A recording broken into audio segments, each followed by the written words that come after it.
جو میں آپ کے سامنے عرض کرنا چاہتا ہوں کہ آج ہماری پوری قوم اور پوری ملت کا ایمان داؤں پہ لگ گیا ہے، اور داؤں پر اس لیے لگا ہے کہ آج ساری دنیا میں جال پھیلا ہوا ہے انگریزی میڈیم اسکولوں کا اور کالجوں کا، جس میں ہم اپنے بچوں کو آنکھ بند کر کے بھیج رہے ہیں۔ اس کا نتیجہ یہ ہے کہ میں ابھی حیدرآباد سے آ رہا ہوں اور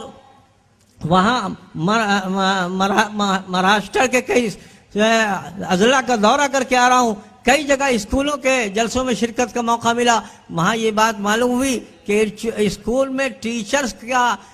کو جمع کیا گیا اور ان کا انٹرویو لیا گیا، تو مسلمان ٹیچرز میں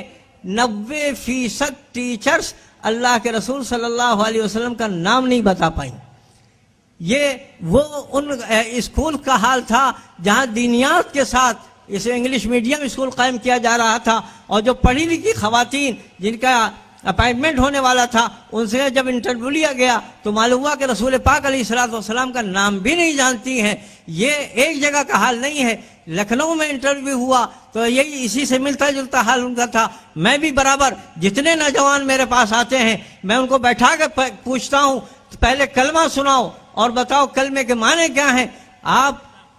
کو تجربہ ہو یا نہ ہو۔ میں یہ کہتا ہوں کئی مرتبہ ایسا ہوا کہ 4-5 نوجوان آئے، ایک بھی کلمہ نہیں سنا سکا، ایک نے کلمہ سنایا اور معنی بھی بتائے۔ جب اس سے پوچھا کہ میاں تم نے کہاں یہ سیکھا، تو کہا مکتب میں پڑھا تھا۔ تو بھی مکتب میں پڑھنے والے نے تو بتا دیا، لیکن آج ہمارے انگلش میڈیم اسکولوں کا کیا حال ہے؟ وہاں ایمان پیسے دے، اپنے پیسے خرچ کر کے اپنا ایمان، اپنے بچوں کا ایمان داؤں پہ لگا دیا ہے۔ ورنہ حضرت موسیٰ کا قصہ تو قرآن مجید میں ذکر کیا گیا ہے، جب حضرت خضر نے بچے کو مار دیا تھا تو حضرت موسیٰ نے کہا تھا کیوں آپ نے اس کو قتل کر دیا؟ ہنستا کھیلتا بچہ آپ نے اس کو قتل کر دیا؟ تو حضرت خضر نے کہا آپ نہیں جانتے یہ بچہ کافر ہو کر پروان چڑھنے والا تھا، اور اللہ کا منکر، اللہ کا ملحد اس لائق نہیں ہے کہ اس دھرتی پر زندہ رہے۔ تو وہ عقیدے کی اہمیت کو سمجھتے تھے، اور قرآن نے غالباً ذکر بھی اس واقعے کا اس لیے کیا ہے تاکہ ہر شخص کو اپنے بچوں کی فکر ہونی چاہیے، تاکہ بعد میں قیامت میں وہ آپ کا دامن نہ پکڑے کہ تم نے ہمارے ساتھ کیا سلوک کیا ہے۔ اور یہ ہوا اس لیے ہے کہ پوری اس کی تاریخ ہے جو ہمارے علماء اور دانشور حضرات بیان کریں گے کہ یورپ کی جو برکتیں ہم کو حاصل ہوئی ہیں ان میں سے ایک برکت یہ بھی ہے کہ ہمارے کالج میں، ہمارے اسکولز بالکل دین سے الگ ہو گئے ہیں، بے بہرا ہو گئے ہیں، بلکہ بے حیائی کے، بے شرمی کے اڈے بن گئے ہیں۔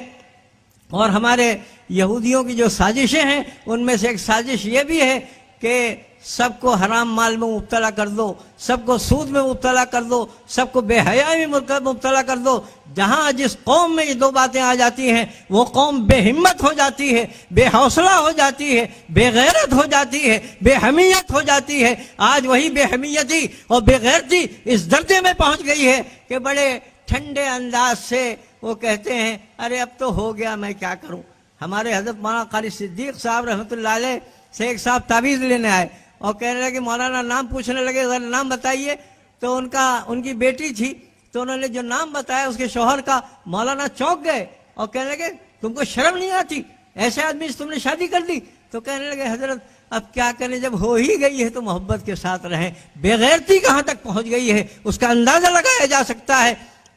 اس کے لیے ہمارے اب اس آخر دور میں اگرچہ ہمارے حضرت مولانا نے آج سے 50-60 سال پہلے یہ آواز لگائی تھی اور یہ کہا تھا کہ آپ لوگ اپنے اپنے علاقے میں انگلش میڈیم اسکول قائم کیجئے، ہندی میڈیم اسکول قائم کیجئے، اپنے بچوں کے ایمان کو بچائیے، اپنے جوانوں کے ایمان کو بچائیے۔ لیکن اس وقت قوم نے کان نہیں دھرے۔ اللہ کا فضل ہے، یہ بھی اللہ کا کرم ہے کہ اب اس دور میں ایسے ہمارے نوجوان پیدا ہو گئے جو جا بجا ایسے اسکول قائم کر رہے ہیں۔ آج سارے مسلمانوں کی ذمہ داری ہے، اور میں آپ سے کہوں گا اتنا بڑا مجمع سامنے بیٹھا ہوا ہے کہ ان میں سے جن جن علاقوں سے لوگ آئے ہیں آپ کے یہاں کوئی بچہ ایسا نہ ہو جو آپ کے اسلامی اسکول میں نہ پڑھ رہا ہو، آپ کے اس اسکول میں اس کا داخلہ نہ ہو گیا ہو جو دینی بنیادوں پر، اسلامی بنیادوں پر، غیرت ایمانی کی بنیادوں پر قائم نہ کیا گیا ہو۔ اور اگر قائم نہیں ہوئے ہیں ایسے اسکول تو آپ اپنے یہاں ایسے اسکول قائم کیجئے اور اس کے ذریعے سے اپنے بچوں کے ایمان کو بچائیے،